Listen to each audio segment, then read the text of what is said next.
What's going on? Well, now You we guys Now we we're are live. live. Good Oh my morning. God! It's about time. Hello! It's Friday, and how you doing today? Welcome to And Ed and Israels are in a cave I love Friday. someplace. Friday is one of my favorite days, guys. Wow, You this know, came with the energy well, today's the vibe. energy. I mean, I I didn't love get any it. Red Bull today, so it's all good, right?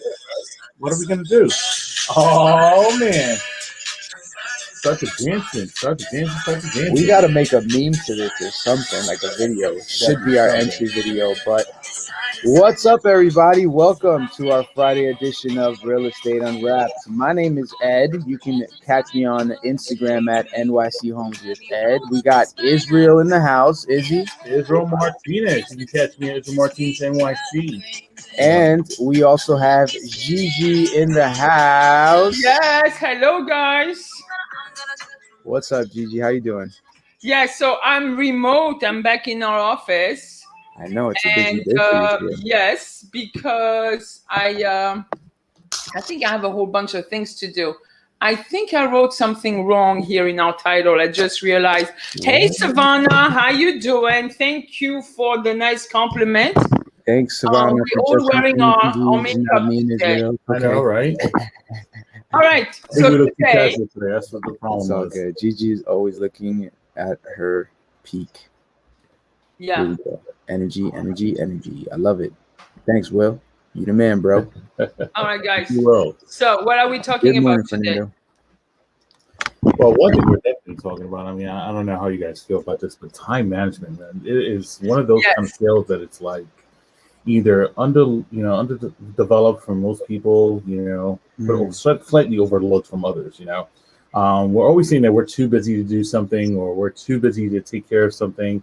But then there's other kind of people who say like, oh no, this has to be in this certain manner or this certain ways. But I love the fact that when we're talking about time management, it's just not about just time itself, but how to actually manage your particular day throughout the course of your time, whether it's a week, a day, or a month. So I actually love this subject. Actually, Gigi, I know that when we were going back and forth in our group text, you had said something very interesting, that it's not time management. You said it's more of choice management, was it? Yes. So this is something that John Cheplek has quoted.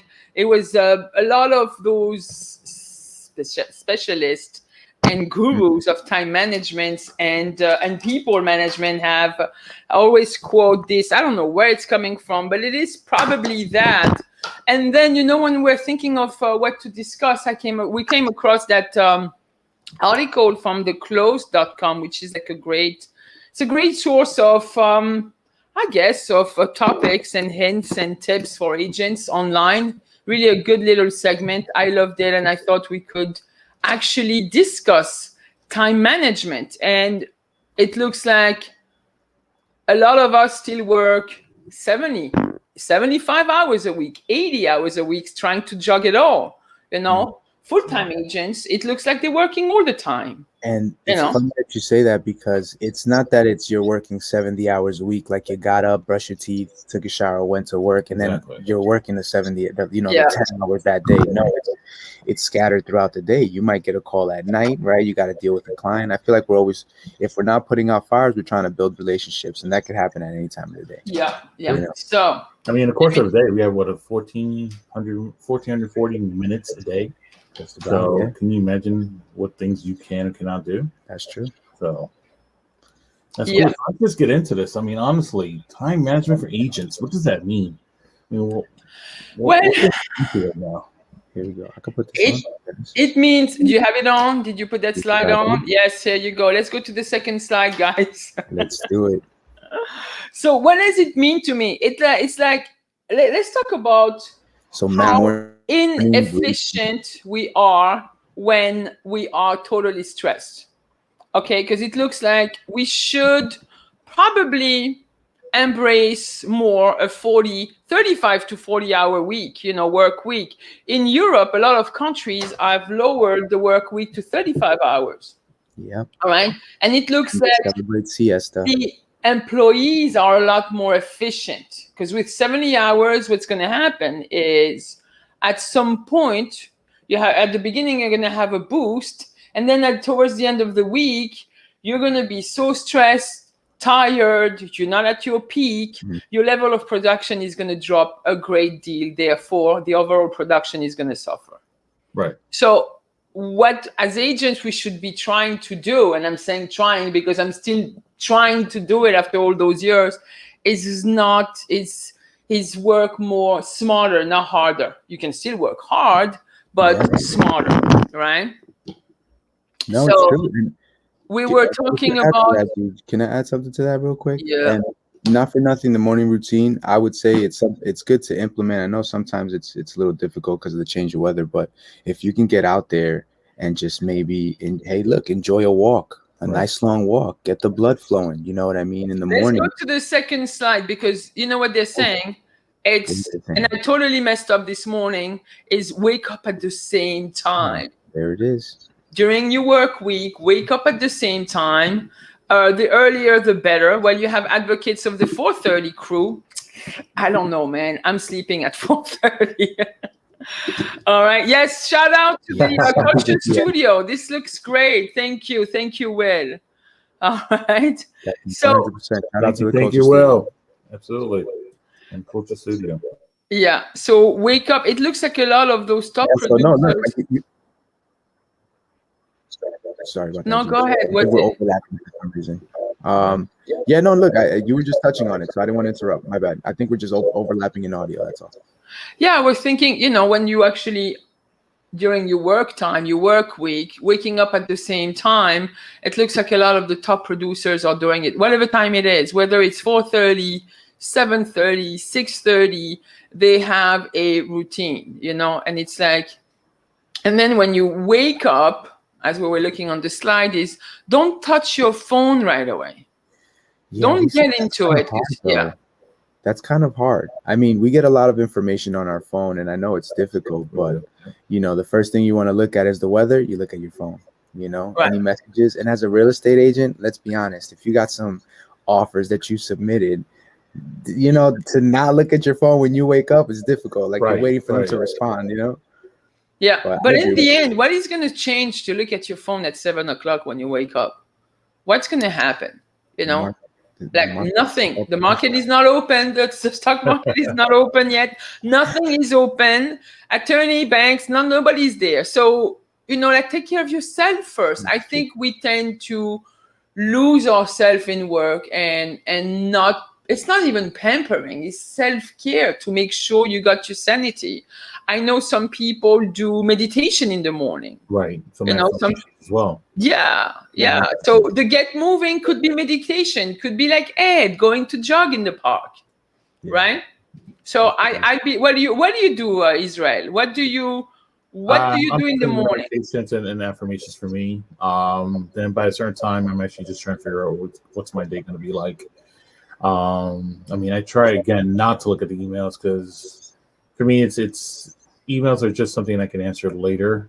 I always feel that two things are more important. If I got a phone call or if I got a text, it means something I have to handle right away. But as we know, our business doesn't open until like 8 o'clock, 9 o'clock anyways, based on the people that go in. So, however, again, the few things I do is one thing I read.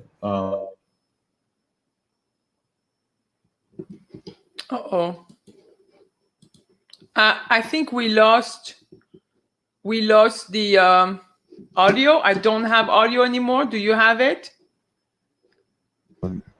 Okay, it's coming back. Yeah, I don't know why. We got a glitch here. Yeah.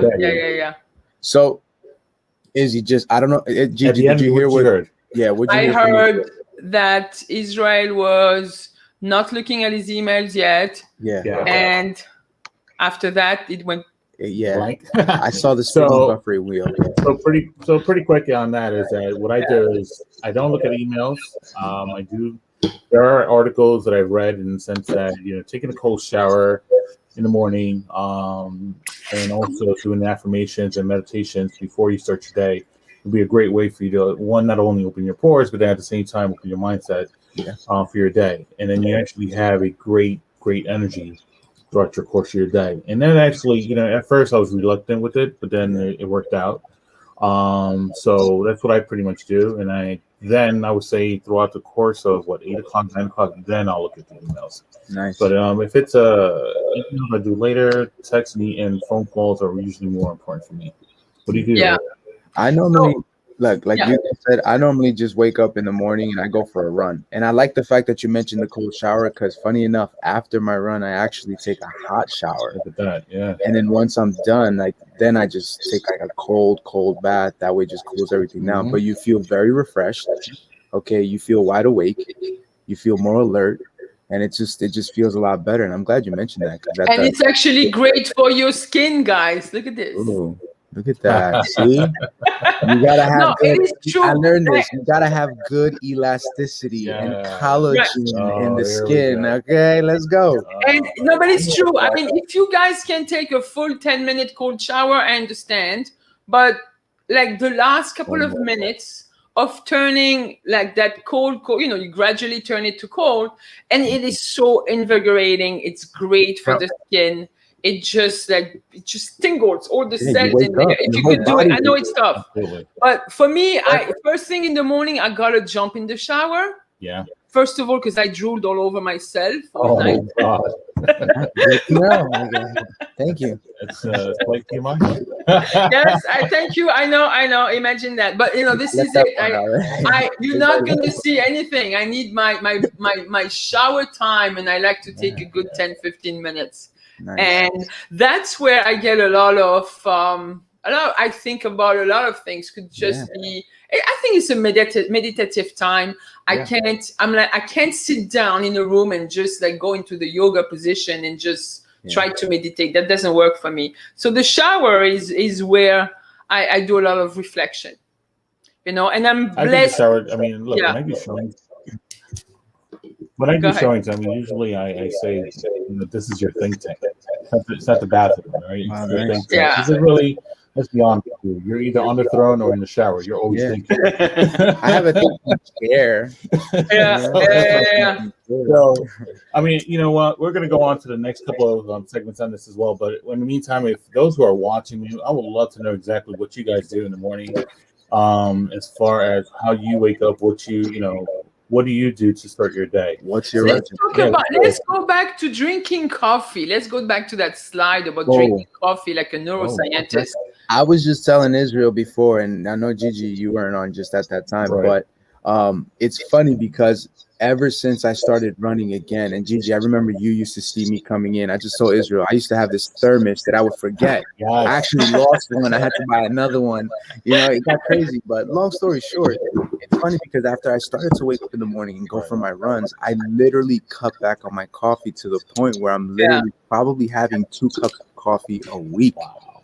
Wow. Yeah. You know what I mean? But everything is good in moderation, I guess. Yeah. I actually drink just black coffee. Nice. And I feel like even if you drink iced coffee throughout the course of your day, that's still a good good cup. Yeah. Just one cup. I enjoy a double espresso in the morning, but I'm gonna drink it right before I leave the door. So there is a reason for the high energy. Now I know. Now it all makes sense. What? Now we know this high energy comes. Listen, I would come in, excited, happy, hey, yeah, good energy. Gigi would come in full force, like. And I don't think it's the coffee because who needs help right now? Get in my office. Right. Now we get it. But it's not, the coffee doesn't do anything. I could drink coffee at 9:30 at night. Actually, I do enjoy a last double espresso before I go to sleep, and it's not gonna affect my sleeping pattern. It got to the point where it actually did affect. I would go to bed really late and wake up super early, and I'm like, come on, what's going on? And ever since I stopped, now I actually go to bed, knock out, wake up when I need to wake up.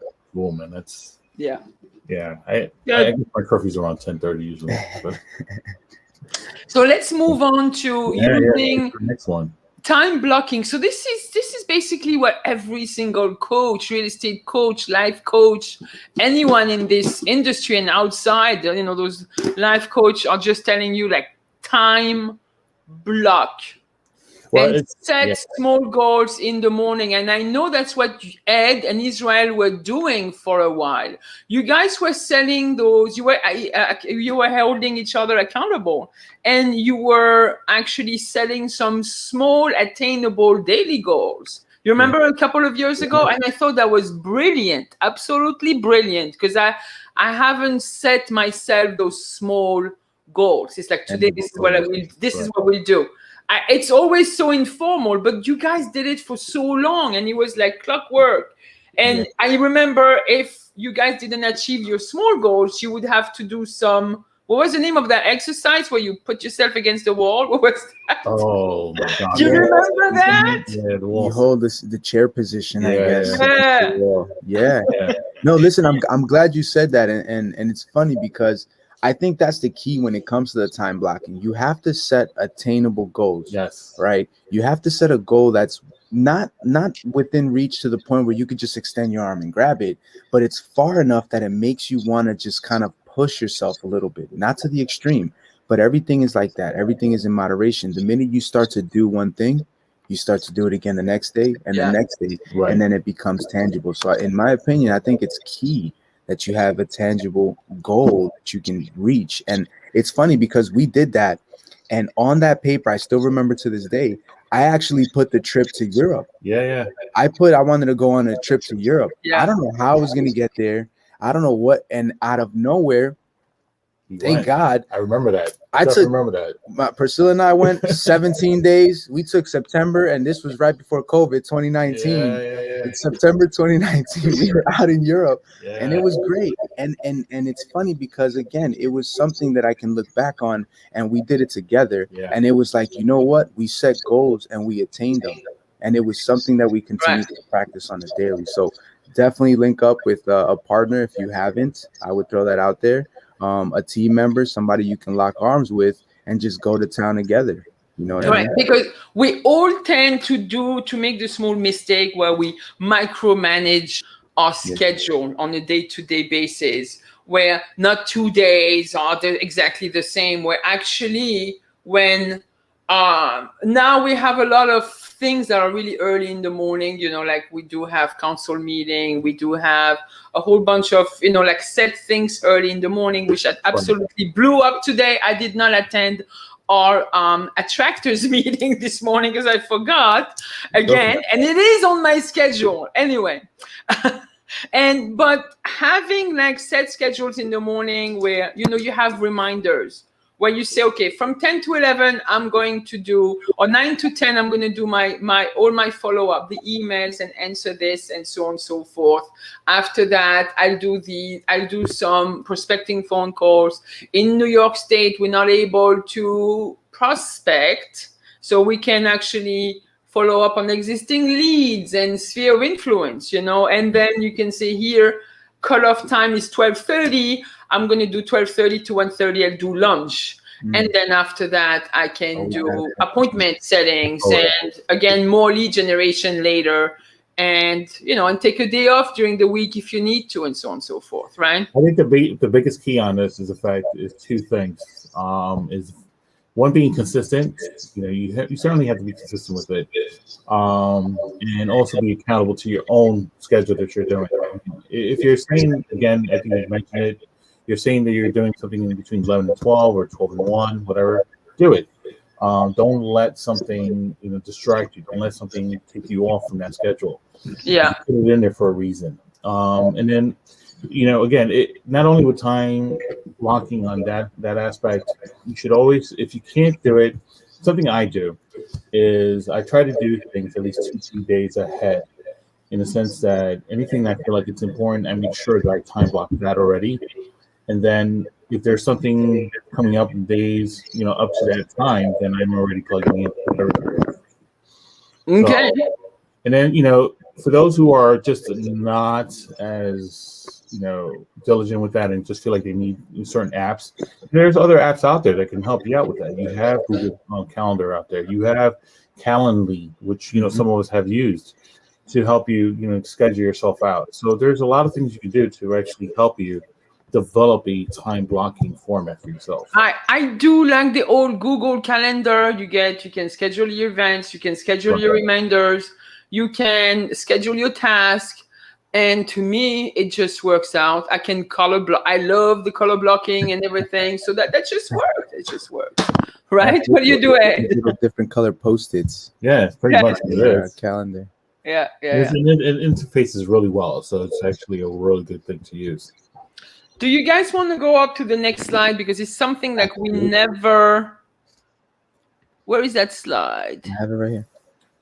I just wanted to take it off the slide so that we can show our faces. Where don't we have the Eisenhower? Yes, prioritize your task daily with that Eisenhower Matrix, which is a 4-quadrant, very simple. You want to move it to that? Should I pull up the article? Yes, pull up the next slide. It's going to actually have the quadrant right there.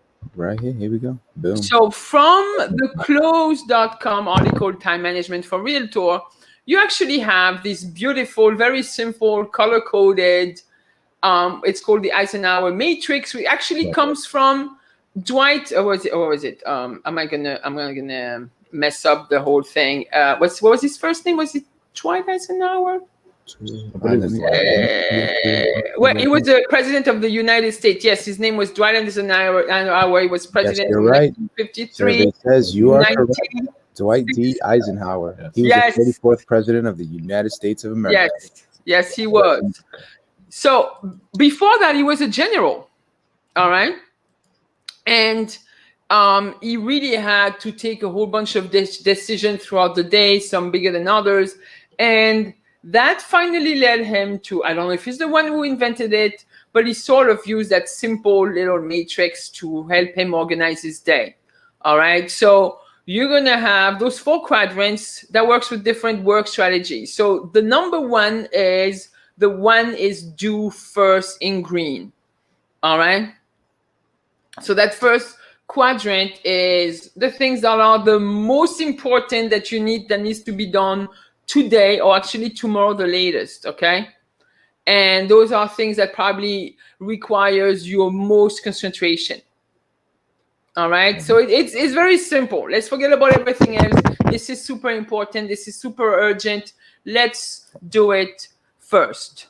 Okay, the second one another way to add to it real quick, Gigi, is I guess take care of the biggest task, because that's what it almost sounds like. The biggest, the most important, something that needs the attention right away, you know, and then start to kind of line them all up from biggest to smallest. So if you look at it, how I wake up, right? I say I always look at the phone for the task and the phone calls. That's important. That's something I can handle right away. Right. To that. So the second one is not, the blue one to the right is not as urgent, but it's nonetheless super, super important. And those are things that you could actually put on your schedule, right? Correct. They could do like, you're going to need to add a new customers to CRM, especially after you had an open house. You're going to need to, like we did yesterday, we had a little networking event. It's not super important, but it's important because we're going to meet people and stuff like that.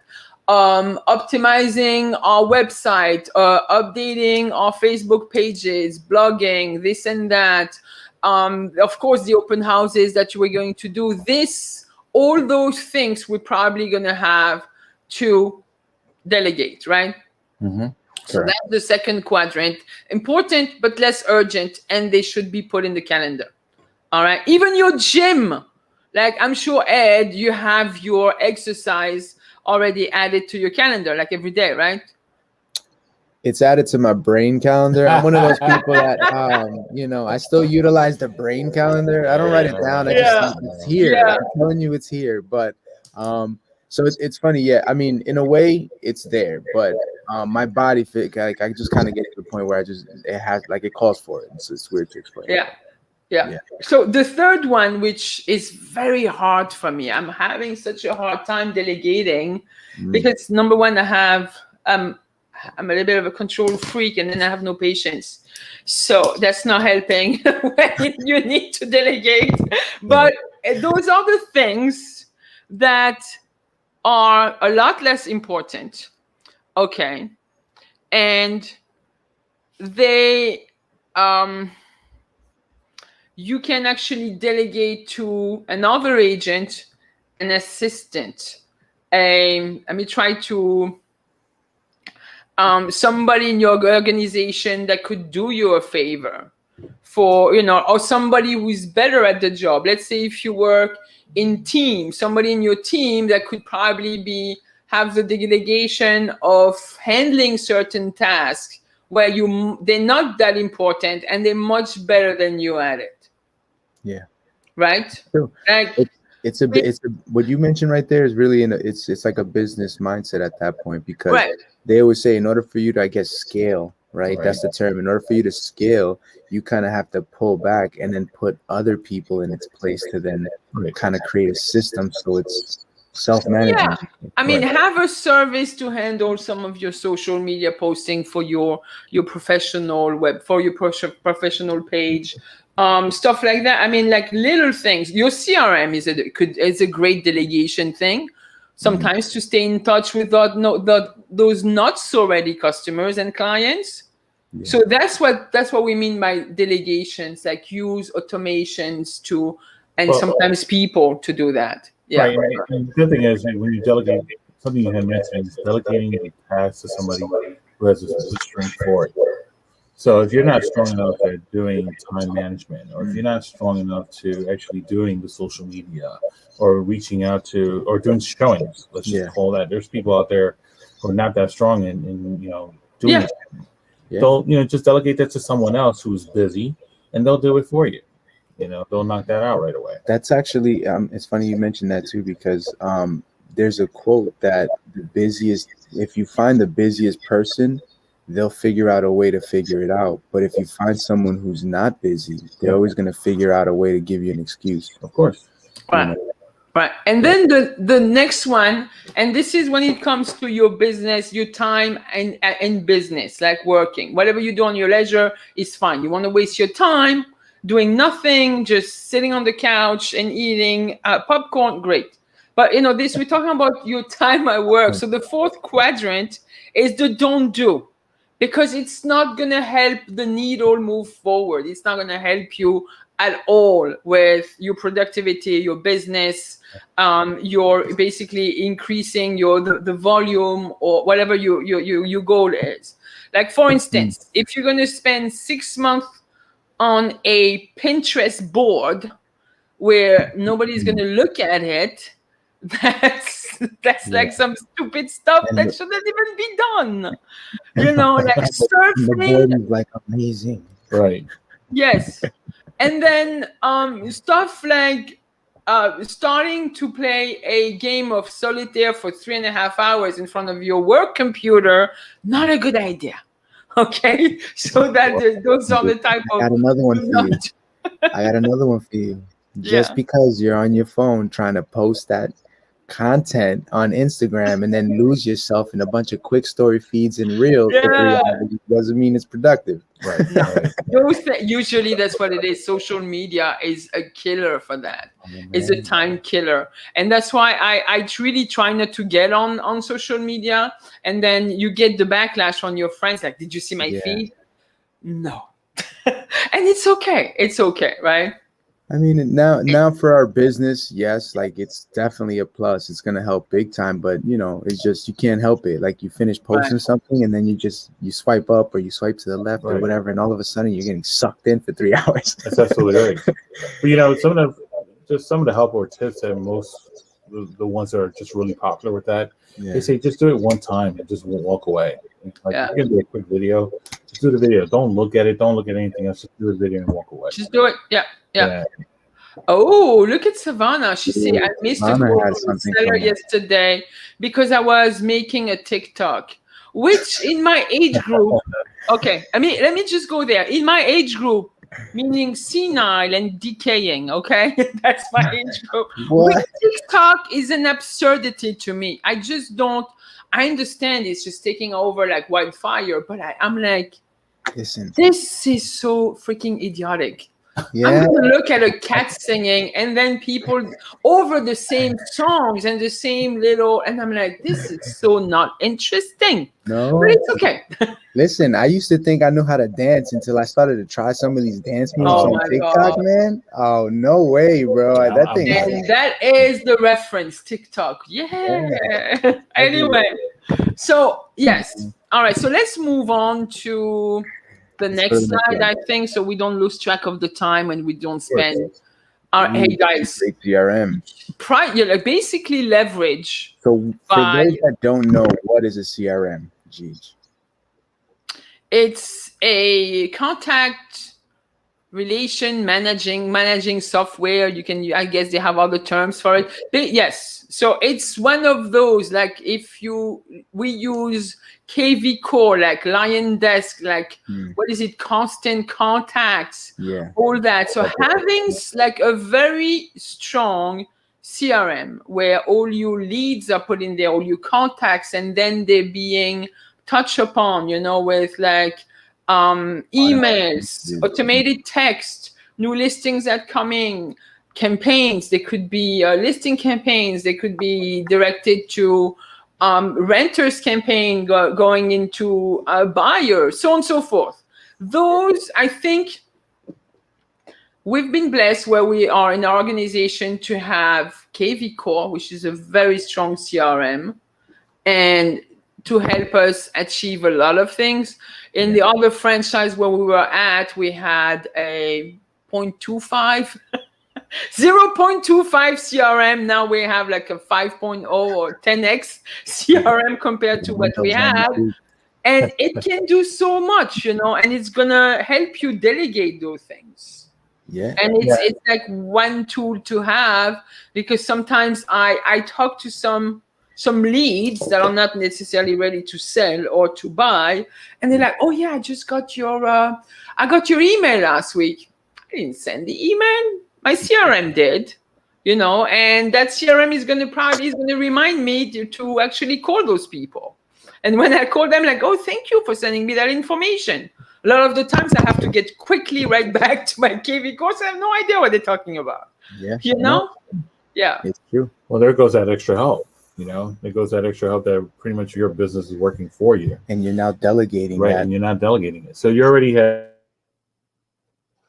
We lost you again. We lost you. Yes, you're coming back. One CRM where it's good, guys, to have a CRM where you actually. We lost you for a couple of seconds. It went in and out again. I don't know. It's maybe a wiring problem we're having in the studio. There's nothing going on here. Okay, that's good. I have full bar here. Yeah. All right. So that was just a tip. Let's move on using that great CRM. So we're using KV Core. Next slide is Oh, that's another big one. Again, you remember we talked about time blocking? I don't know if the next slide is gonna explain more. Yes. All right. Time blocking, we discussed that a little bit earlier. Right. And then remember to schedule time for family and relaxation. And those things, should be actually scheduled probably quarterly, because you know what you're gonna, when your kids are gonna be on school break, when you can take a vacation, so you can schedule this. And I think when you are in a relationship, have children, which I'm being blessed of having no relationships and children that are grown. It's such a blessing. So I don't have to schedule anything. It's like, yes. That's so fun. Different phases of parenthood. It just cracks me up. Yes, I know. But you know what? The thing is, I tend not to schedule time for relaxation. I just probably schedule time for visiting my daughters and doing stuff. But relaxation. Right, but maybe I should probably schedule other things just for myself, not visiting other people. Well, but and that should be important. That should be important, right? Yeah, it's funny that you mentioned that, because nowadays, and there's a lot of stuff going on. We're not going to get into it, but there's a lot of stuff going on now, and people are now just, since they're working from home or there's a hybrid work schedule in place, people are now looking to kind of just check out what's going on in their own backyard. And that might be some place that's an hour and a half away. Like we were talking about it last time, like an hour and a half away. And you could even work from these places remotely. So now I feel like people are kind of now getting more in touch into that relaxation, you know what I mean, recreation. No, it's super important to actually increase your productivity. When you spend time, you know, like forget about work, just like shut down, get back into yourself, do things you like, enjoy your family, and do not even put your phone on do not disturb. Yeah. You know, I've done it where it's like on Saturday afternoon, I tend to just shut down everything. And a lot of people would tell me, you know, oh, I was trying to text you to reach you. And my excuse is like, it's Shabbat. It's some people do not work on Sunday. I choose not to work most of Saturdays. And yes, it is Shabbat. When you're Jewish, you can't actually work. So that's it. I chose that day. It's a great day. No, but even though we do that, right? We all do that. Even though we do that, and we might pull away and might shut off our phone, right? Somehow, some way, an email, a message, a call would slip right through, and you might pick it up. And I don't know why, but it tends to always happen. You go away on vacation, and deals tend to get accepted, right? Absolutely. You start to get closing dates. You start to find out, then you're just like even more happier. It's like you took some time, you were relaxing, and then you got great news right after that, and then it just feels so much better when you come back. Yeah, but what happens when you get the bad news when you're away? No bad news yet. You gotta be optimistic. Oh, okay. Let me tell you something. On my side of the boat, you gotta be living with Optimus Prime. There's no pessimistics out here, okay? No, but sometimes you're getting a deal that falls apart during your off time and stuff. Yeah. So the thing is, maybe it's that happened to me actually not last week when we were in Texas, where a buyer got denied from a board. Didn't even get to the board interview at a co-op purchase, and the denial was absolutely absurd, considering that the guy had 17.9 debt to income ratio. So so you're like, okay, trying to figure out what happened. Nobody wants to give any explanations. Co-op boards, the usual. But the other agent on the other side was like trying to pester me. Let's figure out what's going on. I'm like, look, listen, lady, we sent some emails. We did what we could do. Unfortunately, they're saying this is the final decisions. You want to appeal the thing, go for it. But right now, I'm going to finish my week, and then we'll just resume on Saturday when I'm back in New York, and then we'll see what we can do, and just made the conscious decision for this not to ruin my time at our build conference in Dallas. That's it. Super simple. Right. Sometimes it does happen. Right. And follow the 80-20 rule. The 80-20 rule. So that's the Pareto principle. Okay. So basically stating that 80% of your results come from 20% of your actions. Okay. So this is a good way to see how to use your time. And again, prioritize your chosen task and or against all those very, very important goals in your life. So your tasks, your goals, how you're going to prioritize everything. Are you focused on the 20% of your activity that produce 80% of your desired goals? So that principle I'm not too familiar with. Are you guys familiar with? Maybe Israel more, because you are in people management in retail, right? Well, yeah, I mean, I was in retail, but again, it's as far as this rule, I'm not exclusive. I've heard of it several times. Yeah. In the sense that, yes, you pretty much just want to make sure that, people are producing as much as they can. And let's ask our little audience today, because we don't have too much. Who heard of the Eisenhower Matrix before, and who heard of the 80-20 Pareto rule? Anyone? You know what? Any takers? As we're getting some people to maybe type it up and throw it in the chat box. Yes. Now let me add you guys comment. are explaining it more. It's starting to me. Correct me if I'm wrong. Because I remember when I was working for like for business to business sales. people would get ecstatic if you made 100 calls and you booked 2 appointments. Yeah. And a smaller scale, but that's I'm assuming that's kind of where we're at with this. Like, you know, like if 100% of you make 100% of your calls, 20 of them might actually pick up, right? And you might actually close out, you know, 2 or 3. And 2 or 3 was looked at as, oh my God, that is amazing. Yeah. You know what I mean? You made 100 calls and you got 2 appointments. That's amazing. That's freaking amazing. To also look at it, and I mean, if you look at your course of your day, let's just use your time blocking, right? If you time block between 8 to 11, and you use the rest of your day, you're taking 20% of your day to actually make sure you're prospecting between that time alone, either 8 to 11 or 9 to 1. That's at least 20% of that is actually part of your whatever your course of your day is as well. Okay. Yeah, and you're producing from that. You know, you're trying to make the new leads, or you're trying to make the new appointments on those, and that small sliver of time in comparison to the 80% of what's left, which is obviously following up, eating lunch, and in some cases hanging out with family. That's true. So, and then in last one, I didn't even put it as a bullet point, but let's not be close-minded and rigid. I wanted to use other terms, but I had to choose them very carefully.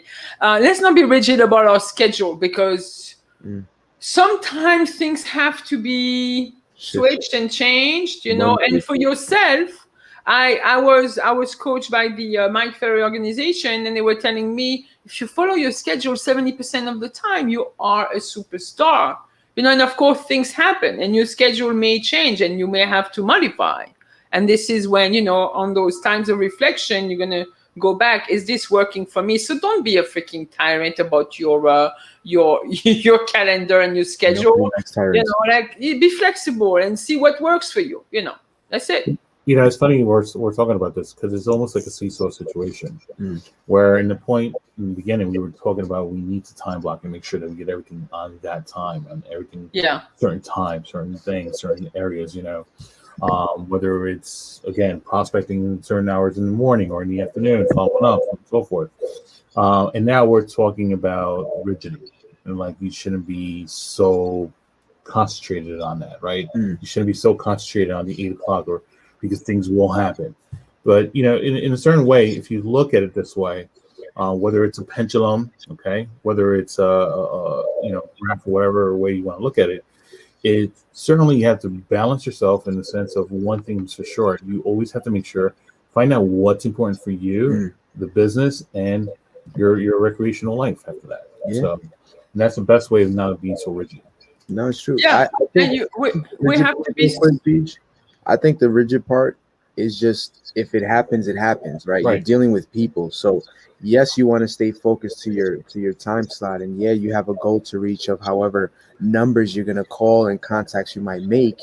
But at the end of the day, you might get that one person that hasn't spoken to anybody in a really long time, maybe a little older, and they just have a phenomenal conversation with you about absolutely nothing for a good hour, and you put time in that, but you never know what can happen after that. You know what I mean? It's the process that you're going through, but you're going to try your best to stick to your plan, but ultimately things can change. Don't get mad about it. Just readjust your goals, reset. And if you didn't achieve them that day, tomorrow's a new day. You can reset. Exactly. So yes. So let's say you have quickly in passing, like on your schedule, your morning from 9 o'clock to 12 o'clock, you're going to be prospecting. But at the same time, you're calling a lead, their sellers, and they're going to tell you, you're going to have to meet me tomorrow at 9:30. We're going to tell them no. So your next day, I'll meet you right now. Exactly. Yeah. All right. Well, guys, I think we don't have too many slides left. All right, I got you. Let me go to the other one. Boom. So that's the last one. Kind of going back and forth on, if you get to the point where you're super, super busy and you really can't and you're spreading yourself thin, right? You're starting to feel overwhelmed. I know a lot of people have done this. I know Vincent did this. I know Alex and Amanda have done this.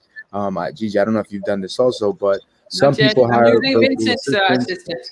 Other people kind of don't. So this is something that we just threw out there. It doesn't mean you should do it. This is just, if you get to the point that you feel overwhelmed, maybe this is something you might want to look into, and it might just be able to ease the load. Right. Yeah. So I think once you're getting over like 30 deals a year, it could get 35 deals. It could get a little bit overwhelming. So using a virtual assistant for the things you can delegate, where they can populate your, your social media and help you with your spreadsheet. They could even enter, like leads into your CRM and set up campaigns for them. Those things you can hire your virtual assistant for. And ISA, which is an inside sales, basically associate, somebody who's going to do your cold calling for you and stuff like that, or call back on leads, making sure they don't fall to the west side. Those things should be, that's when you have like 50, 100 deals a year, you can definitely hire. And then I think do we have a last slide? Yes, we do. Well, before we go there, I mean, I've heard agents who actually don't even have 50, 30 deals and have even 15 deals or less and have used a virtual assistant because they're not as organized. Right. Or they're not as great as converting the person to an appointment or whatever, and they use an ISA. So yeah, I mean, if you're going to use it, just know that up front you may not gain as much, but it is a great assistant to have. However, at the end of the day, it is best to use it when you're actually more busier than you think you are. Yeah. And I think those overseas virtual assistants are very inexpensive. What are they? $7 an hour, something like that. There's no numbers. We don't know. Right.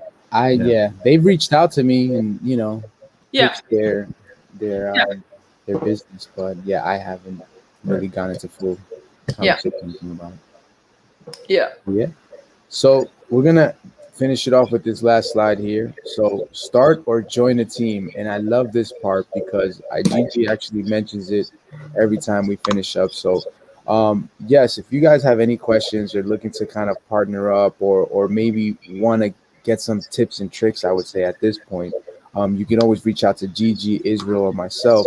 We'll be more than happy to kind of sit down and talk with you and just see if we can help you kind of put together, I guess in this case, some time management skills or kind of go through a schedule, what to look at.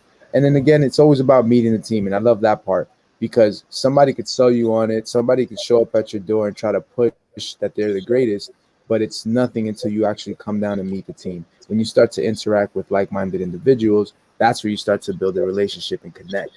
That's where you start to see, hey, you know what?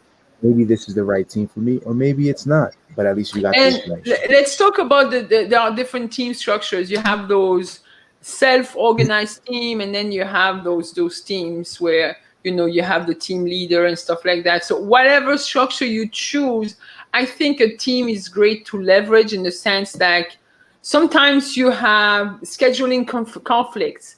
And when you're part of the group, you can actually delegate what you cannot do because of time constraints and the importance of the task, and have another team member help you out with a showing, for instance. Wow. Like take on a buyer, and you could always work out a referral type of basically of compensation if the things happen. So there is a lot of things you can do in a team. Again, when it comes to delegation and helping, it's like, I'm better at this. Let me do this for the team. I'm not that good. I'm just going to not do that, for these certain tasks.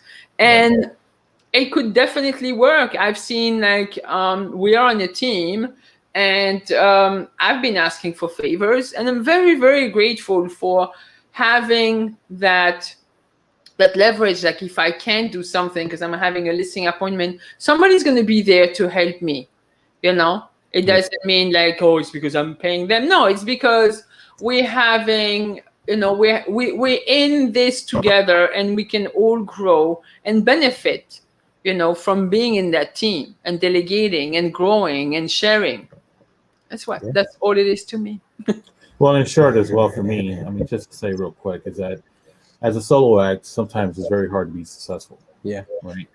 And when you're with a team, whether a team of 1 to a team of 3, you actually become a little bit more successful as your team grows. Yeah. So the bigger the team, obviously, the bigger it is for you in the sense of how successful you're going to be. Yep. Whether it becomes now a village, Now it's like a team of people who actually have exactly what you said, which was the same minded belief of actually being able to be successful and being able to make the right goals. So yeah, being in a team, I think it's a great thing to have, and whether you're creating one of your own or you're part of one, the one thing I always suggest is that always have a great system, belief, and mission. Once you have all three of those, I mean, once you have a mission, vision, and value of everything of what that team believes, I can tell you right now, it's not only the ground level that you're going to start from. You're going to start from the sky because you're going to be able to actually do a lot of things together and build a lot of momentum. So it's always good. Sorry, I was saying I also believe like basically if you're brand new in business, it's almost like absurd. It would be an oxymoron for you to start doing things with all the tools and structures we have lately. It's better for you to join a team, get the support, get the leads, get the business. Okay, from the team, yes, you're gonna have to share with the team, but who cares? But you're getting volume, you're getting the support, you're getting the help. You're not alone trying to figure this out, and that will save you time, that will propel your business quicker than you doing it by yourself. Correct. Right? That's it. Yeah. And look, I'm glad you guys all literally mentioned it, right? And we were going through it, delegating. The good part about you setting up a team is that once you're in that position, I would say, once you're doing well for yourself and you start to set up a team and you start to kind of see and interact with teammates that you're bringing aboard, you can see if you have somebody that might be outgoing, willing to talk to people. Maybe that person might be comfortable to make calls on the phone. Right. And then you might see somebody that's a little more reserved. Maybe they're a little more, maybe they can do the open houses. And it's like you're literally putting people and you're literally figuring out what these people's strengths are, and you're helping them excel in that. So that way it's all coming together like a community, like a village. Yeah. You know what I mean? And everybody has a role to play and you're all working to achieve the same goal. Absolutely. Yeah. So that's it. That was it. That was the last slide. Yeah. Last slide. So we got 9 minutes left. We don't have to use those 9 minutes if we don't have anything to say.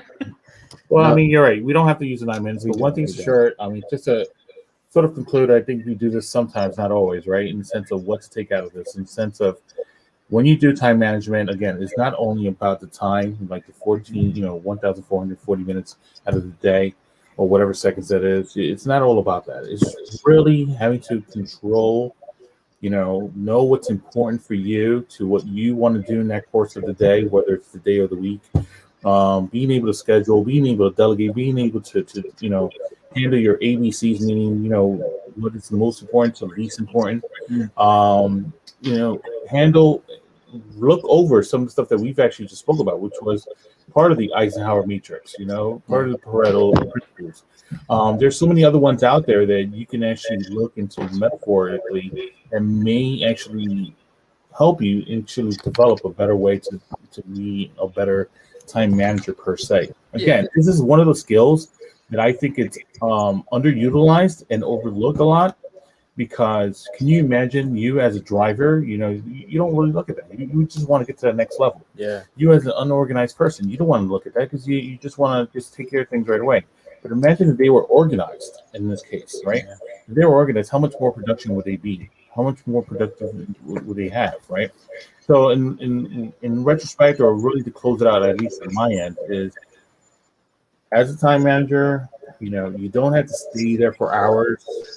Try to get somebody who knows how to do stuff a little bit, work with them a little bit, and then just produce a certain system for yourself to become a good time manager, and set yourself up in a good way for the next days that you're trying to produce. Yeah. So, I like it. Thank you for that summary. That was really helpful. So thank you guys for tuning in to our weekly, I guess those are like tips, training, whatever you call it. Of course. Please do not hesitate to comment and just tell us what you guys would want to hear about, see about. I think we should take our little show on the road a little bit, like start interviewing people. We're doing tours? We've been saying that. We're not doing it. Oh, wow. Yeah. What's up, market? You heard it here first. We're gonna be going on tour, apparently. Gigi said. No, not on tour, but we're still local. So watch out. Yes, I want to speak to other agents. I want to speak to vendors and stuff, and not necessarily do it like in a teaching classroom structure type of thing, but get down to the low and dirty and see what's the success they're paying, so on and so forth. All right. Thank you, Fernando, for watching. Thank you, everybody else. Thanks, Fernando. Until next week. Until next week, guys. Yes. Take care. Have a great weekend. Enjoy your Friday. Should we exit out with our and thank you, Culture Studio, for hosting Studio. Yes. Rodolfo Miller, shout out to you, brother. Thanks again for letting us use your studio. We love it. Every time we come here, we start moving stuff around, touching things as if it's ours, man. We're sorry, but we just love the environment, man. So thank you, Rodolfo. We appreciate it, man. Bye, guys. Enjoy your Friday, everybody. Peace and love. Take care. Stay hydrated. Stay cool. Yeah, bye.